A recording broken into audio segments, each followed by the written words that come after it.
Hello and welcome back to Koala Moon, children's bedtime stories and meditations designed to make bedtime a dream.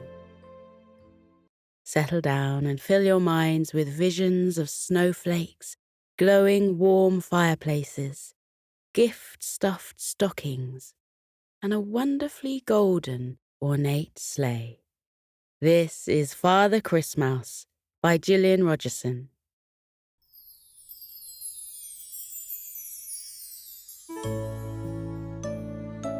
'Twas the night before Christmas, and all through the house not a creature was stirring, except for one mouse. Her name was Chestnut, and she was fast asleep in her cosy bed, until a clattering noise from outside woke her up.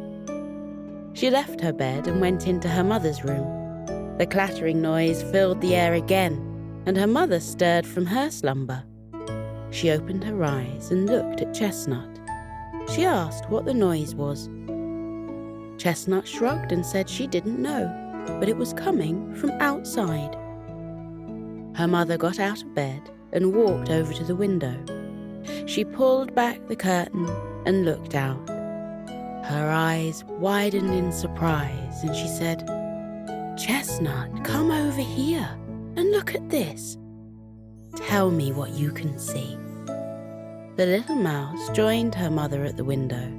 Her eyes widened in surprise too, and she said, "It looks like Father Christmas, with his sleigh and reindeer."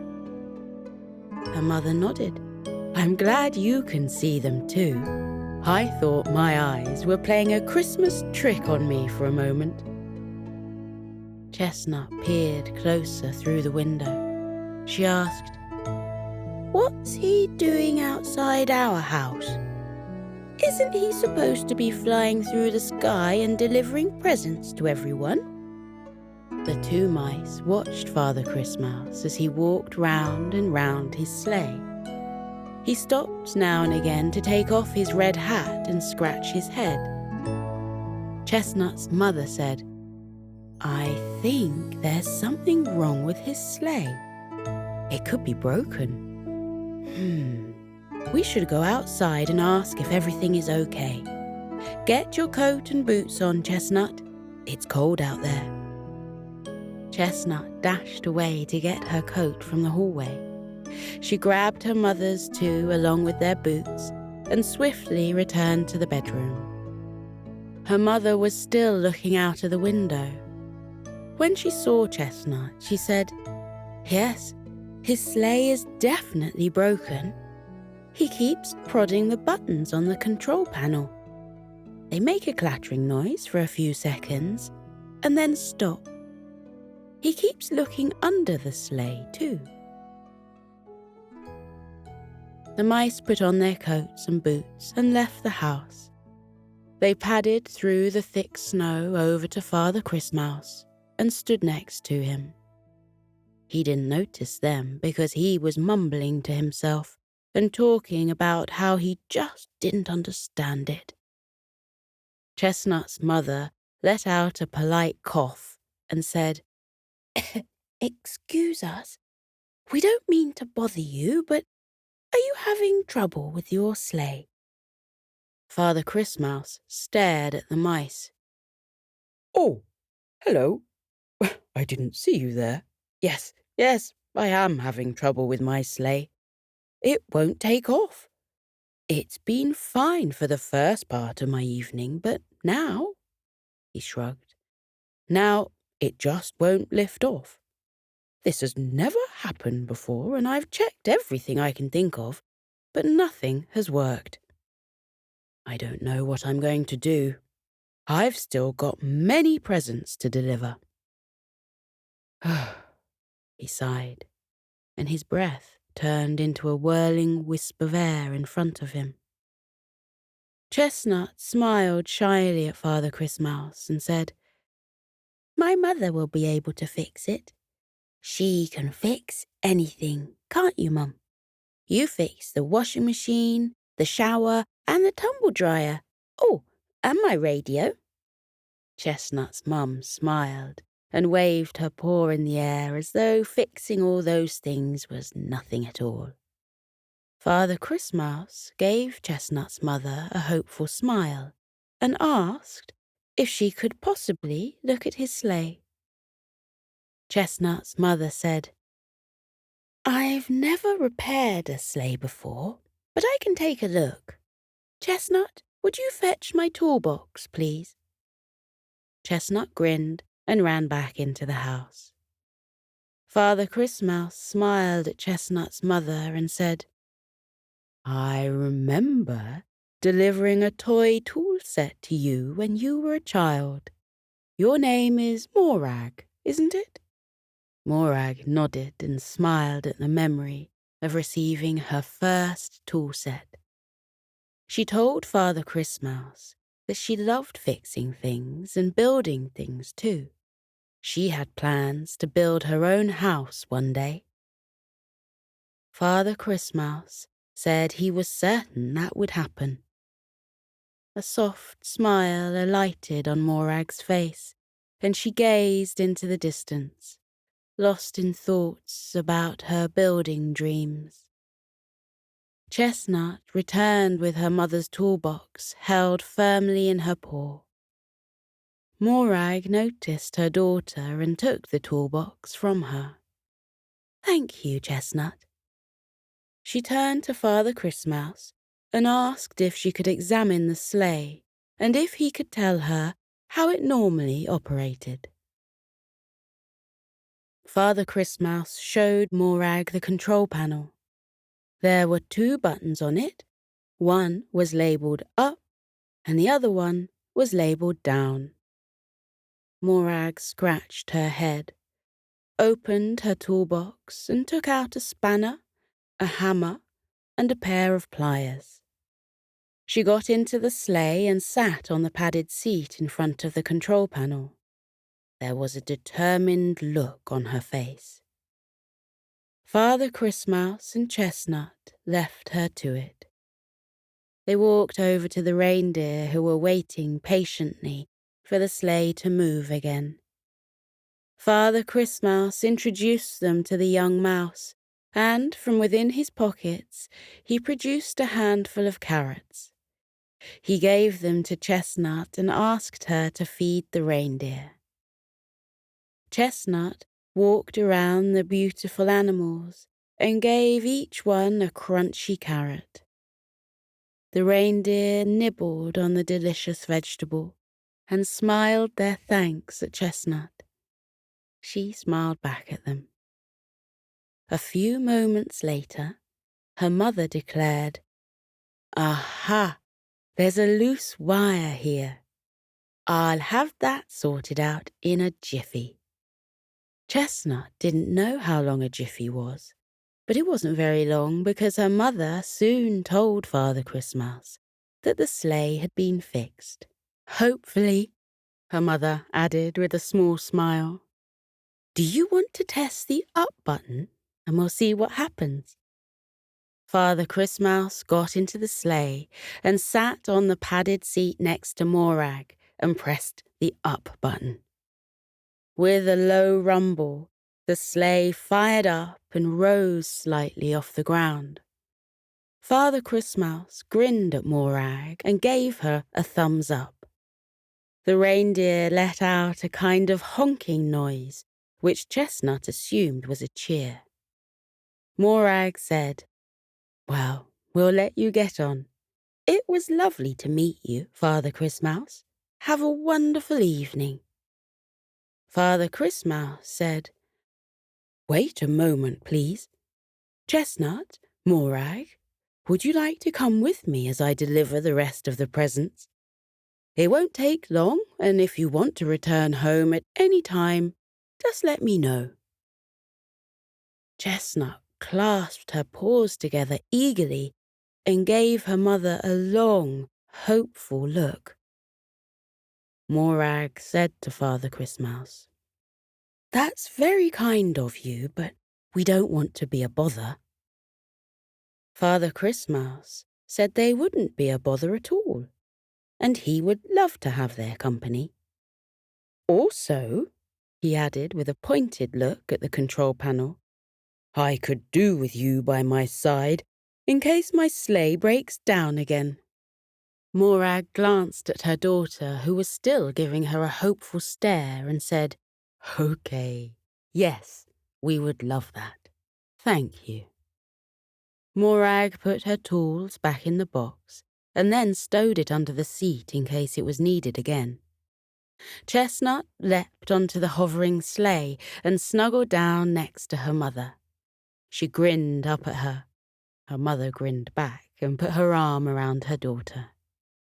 Father Christmas called out to the reindeer, "Now, Dasher, Dancer, Prancer and Vixen.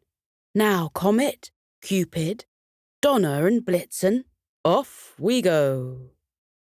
The reindeer took a few steps forward and then rose into the starry sky, pulling the sleigh behind them. Chestnut and her mother let out little gasps of amazement as they left the snowy ground behind. They looked over the side of the sleigh and saw the top of their snow-covered house. The snow on the roof glistened in the light of the moon. Chestnut asked where they were going first. Father Christmas said, "We'll visit the mice who live in your village. We'll head to the row of houses near the school first. I've got lots of presents to deliver there." He guided the sleigh to the right and headed to a row of red-bricked houses that were bedecked with fairy lights. A blanket of snow covered every roof. Chestnut told Father Christmas that some of her friends lived in the houses. Father Christmas gave her a knowing smile and a nod. He landed the sleigh smoothly on the middle roof and asked Chestnut if she could look into the sack of toys underneath the seat and pick out the first present. Chestnut frowned. She hadn't noticed a sack of toys when she'd climbed into the sleigh, but she looked under the seat anyway. There was a sack of toys, and it was made of soft red velvet. It was only a small sack, and Chestnut wasn't sure it contained enough presents. As if sensing her concern, Father Christmas said, "That's a magical sack made by my elves. It's much, much bigger on the inside. Every time we arrive at a house, the right present will move to the top of the sack, ready to be picked out. I'm going to deliver a gift to a young mouse called Flossie first.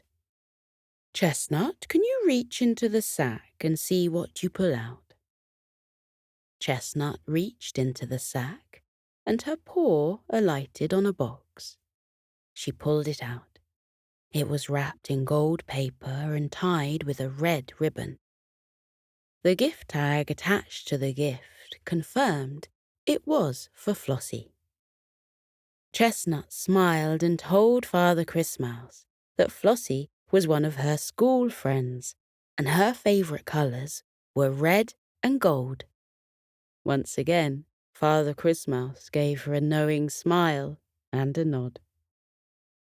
Chestnut wondered what was inside the box, but didn't ask because she knew Flossie would tell her when they next met up. She handed the box to Father Christmas. He jumped lightly out of the sleigh and into the soft snow on the roof. He told the mice he wouldn't be long. He walked over to the nearest chimney and jumped into it. Less than 2 seconds later, he leapt back out, his paws empty. Chestnut blinked in surprise and said, "That was very quick." Father Christmas's eyes twinkled in merriment. He said, "I use a lot of Christmas magic at this time of the year, and that includes slowing down time so that I get every present delivered." Chestnut There are more gifts to give out on this row of houses. Could you reach into the sack again, please? Chestnut did so and brought out a triangle-shaped present wrapped in green paper and tied with a blue ribbon. It was addressed to Barnaby. He was a friend of hers, too. Thinking about how happy her friends would be when they opened their gifts made Chestnut feel all warm and fuzzy inside. She gave the gift to Father Christmas, and off he popped again down into another chimney. More presents were delivered along the row of houses, and then Father Christmas said it was time to move on.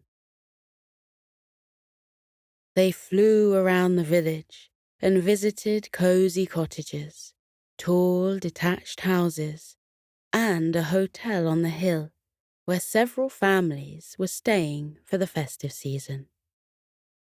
Chestnut continued to hand out presents from the magical sack beneath her seat. Her mum kept a close eye on the control panel, just in case she needed to fix it again. After a while, Father Christmas flew the sleigh away from the village and over the fields. They stopped outside a line of trees and low bushes. Father Christmas said, "Some mice live in the trees here, and some live under the bushes. There aren't any chimneys, but I have other ways to get into their homes. Chestnut, Morag, would you like to fly with me up to the tree houses where some dormice live?"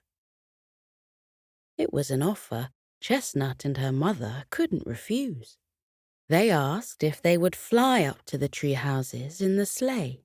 With a smile, Father Christmas answered, "We'll fly there on our own, using Christmas glitter. It's magical glitter, and when I sprinkle some on you, you'll be able to fly for the rest of Christmas Eve." He made his little paw into a fist, blew on it, and when he opened his paw again, it was full of rainbow-coloured glitter. A gentle gust of wind caught the glitter and carried it towards Chestnut and her mother. It landed on their clothes and fur and settled there, twinkling brightly. Chestnut said, "What do we do now? Do we flap our arms like a bird?" Father Christmas explained, "No flapping is needed. Just think gently about flying and where you want to be, like you do with walking. If you look upwards at this tree right next to us, you'll see a group of tree houses nestled in the branches. Imagine yourself flying up there." Chestnut and her mother did that very thing, and a few seconds later, they floated off the seat and rose towards the tree houses. Chestnut took her mother's hand in hers and smiled at her. The mice were having such a magical evening. Father Christmas sprinkled some glitter on the red velvet sack, and it rose through the air too. He flew at the side of the sack and kept a paw on it to stop it from drifting away through the night sky. When Chestnut and her mother reached the group of tree houses, they floated outside them and waited for Father Christmas. He arrived next to them, opened the sack, and a present popped out on its own and floated over to him. Father Christmas caught the present and flew towards the nearest treehouse and disappeared from view. Chestnut whispered, Where did he go? Her mother whispered back, He must be using his Christmas magic again. A moment later, Father Christmas reappeared in front of them, his paw now empty. The rest of the presents were delivered to the families in the tree houses. After that, the mice flew back to the ground, and then gifts were given to those mice who lived in snug homes beneath the bushes.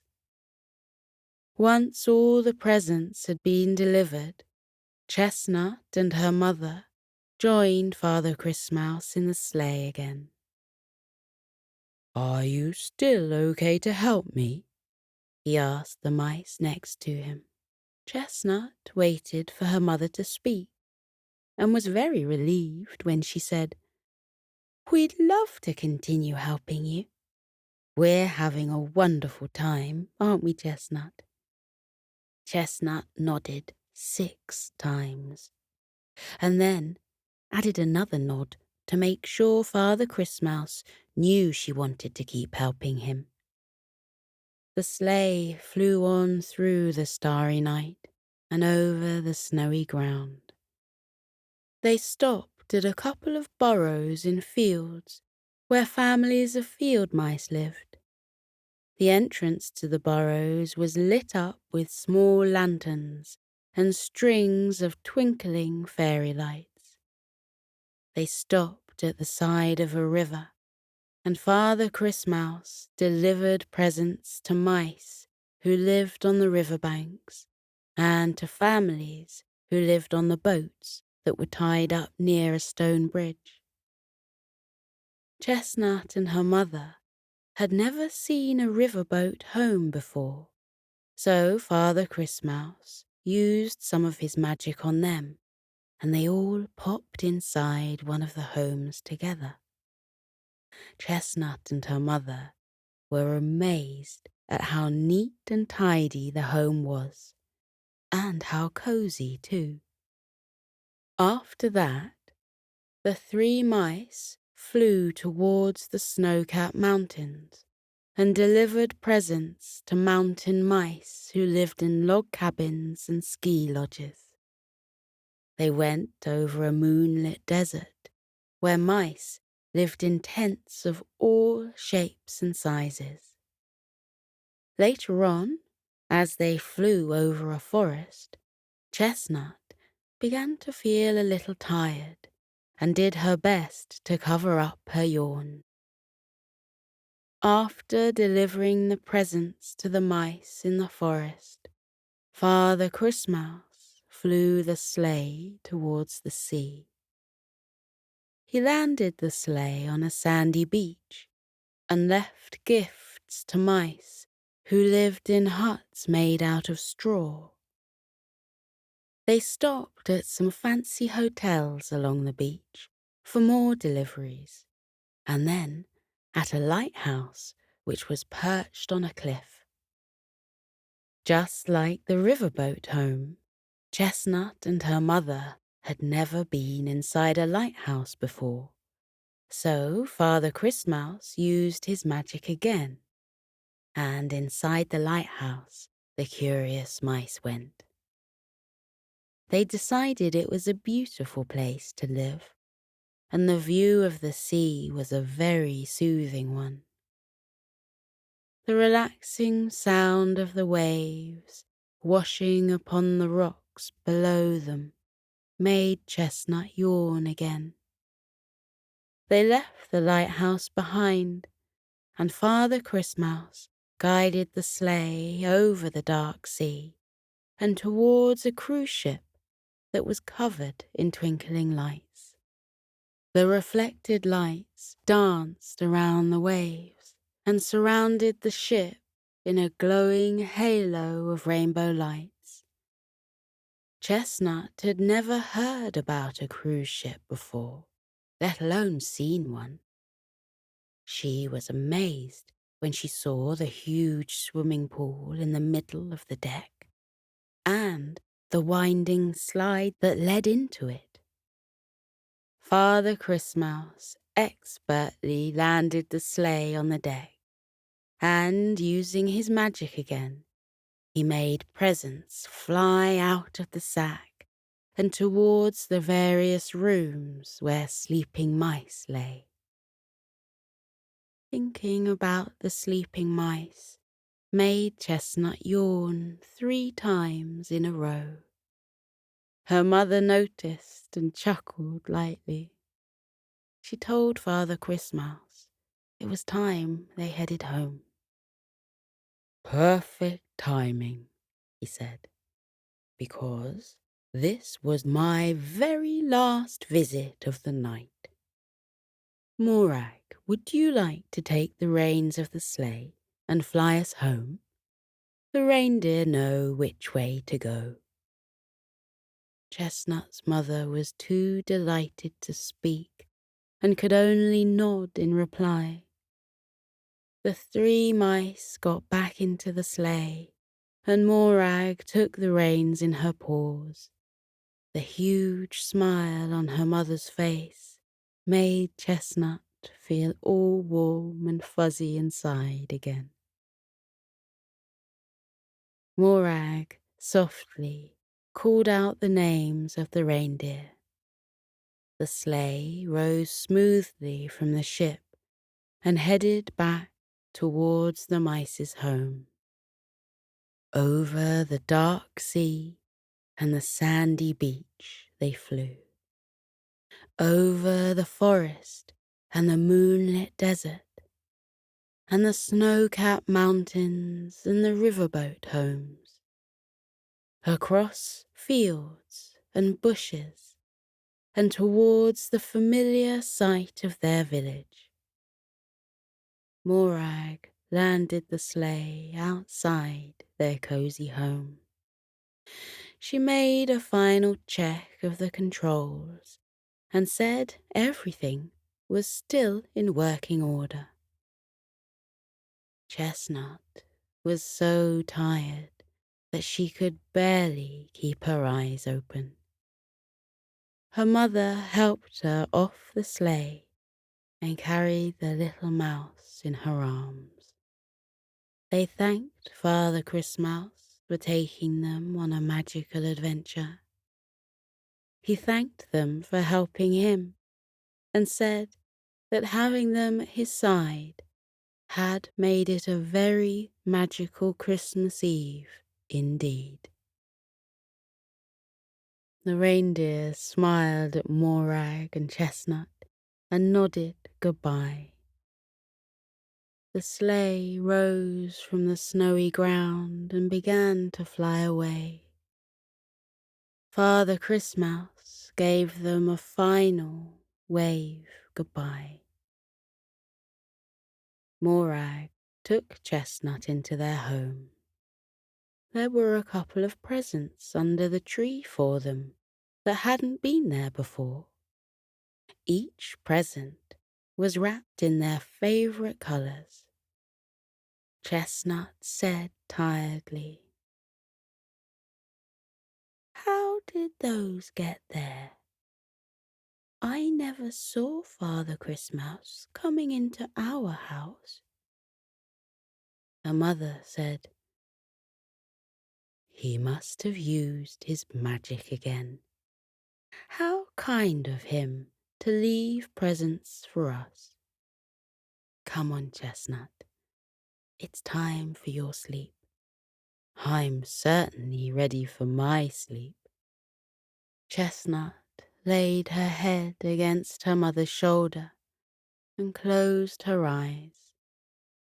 Her mother used the last of her Christmas Eve glitter to gently fly up the stairs and into Chestnut's bedroom. With Chestnut still in her arms, she walked over to the window and looked out at the starry sky. In the distance, she saw Father Christmas flying through the night. His words of goodbye carried on the wind to her and across the snowy land. Happy Christmas to all, and to all, good night.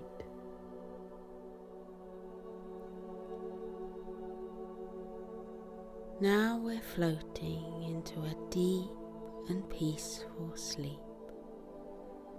Feel how your muscles are relaxing. Your arms are heavy and your legs are too, as they loosen and release any tension remaining from the day. Feel how you let your body fall into the cozy warmth of your bed. Close your eyes. Let your eyelids be heavy. Breathe deeply. Breathe in and out. Breathe in and out as you continue to breathe deeply, and as you keep feeling how your body becomes soft and heavy with sleep. Let your mind drift away. That is the wonderful secret about sleep. While your body rests, lying heavily in your bed, your mind is set free, like a bird taking flight from a branch and flying up and up and up into the air. Feel how your mind loosens now, like a balloon that has been untied from a fence, and floats up and up and up like a bird.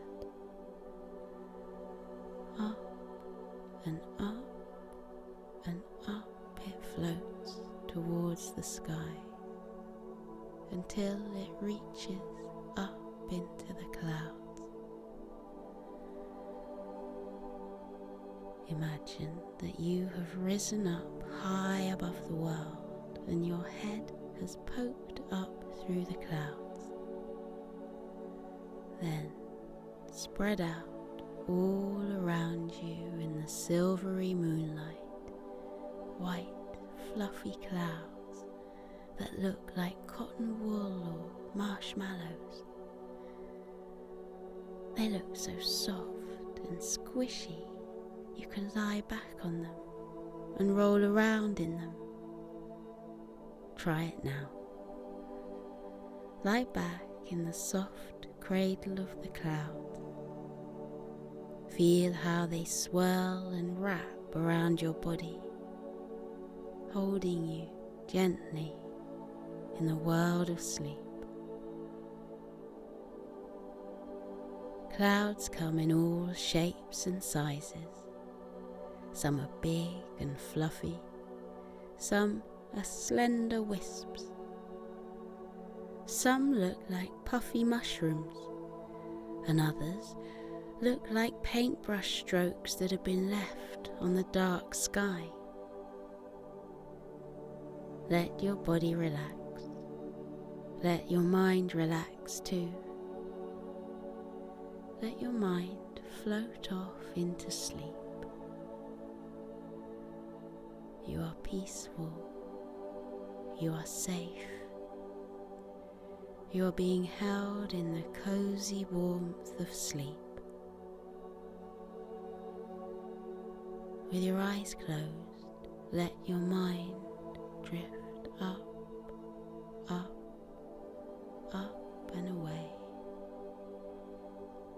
In the world of dreams, you can go anywhere you like. You can float on blue oceans with ripples and tufts of waves. Or you can visit castles built in the sky with spiraling turrets and drawbridges over sparkling moats. Or you can wander into the peaceful woods where the birds are twittering and the trees are dense with dark green leaves. Breathe in and out. Breathe in and out again as you fall more deeply into your cozy sleep. And with your eyes still closed, take a look around with your mind at where your dreams have taken you.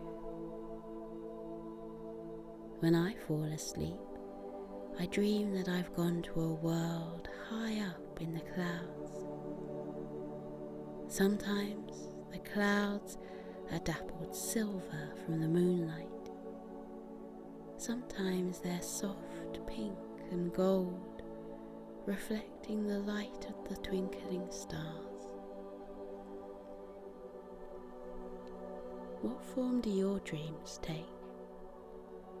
Where does your mind go when you fall asleep? Maybe in your dreams there are flocks of white fluffy sheep huddling together on the green fields. Look at the mother ewe yawn widely before she tucks her little lambs beneath her woolly fleece. Or maybe you dream of a friendly dragon, curled up with his tail wrapped around him, a little trail of clouds puffing out of his nostrils. Look, the cloud dragon is smiling at us and waving. What a friendly dragon he is. Or maybe you dream of cute puppies lying on their backs, their tongues lolling out of their mouths, their eyes closing because they've had such a long day. They look tired, and there's their papa dog, fluffy and white, padding softly over to wish the puppies good night. Up here on the sea of clouds, you can be free. Feel how light you are, weightless, floating, drifting through sleep. Feel everything heavy from the day lift off you and drift away, taken away by currents until they disappear over the bank of clouds. Any worries you have been having, watch them float away. Anything that has been weighing on your mind during the daytime, now you can let them go and watch them drift away. Your worries are not you. You are not your worries. You can let them go. Watch them float away. Now you are light as air. You are as gentle as starlight. You are as soft as the clouds. Up in the sleepy sky, everything is weightless and peaceful. The clouds stretch out like a sea of tranquility. Close your eyes and feel the clouds wrap around you. Feel them bearing your body gently into the land of sleep. Feel your eyes close. Feel them rest heavily as your body relaxes into sleep. Feel your mind lighten. Feel it loosen and drift away, light as a feather, soft as the clouds. Breathe in and out. Breathe in and out. The world of clouds is waiting for you. Let yourself fall into the clouds' soft, warm hug. They are here to protect you. They are here to cushion you. They are here to hold you as you enjoy your deep and peaceful sleep. Sleep well, little one. Sleep well in the land of clouds. Feel how light you are. Feel how weightless, floating, drifting through sleep, light as air, gentle as starlight, soft as clouds. Good night, little one. Sleep tight.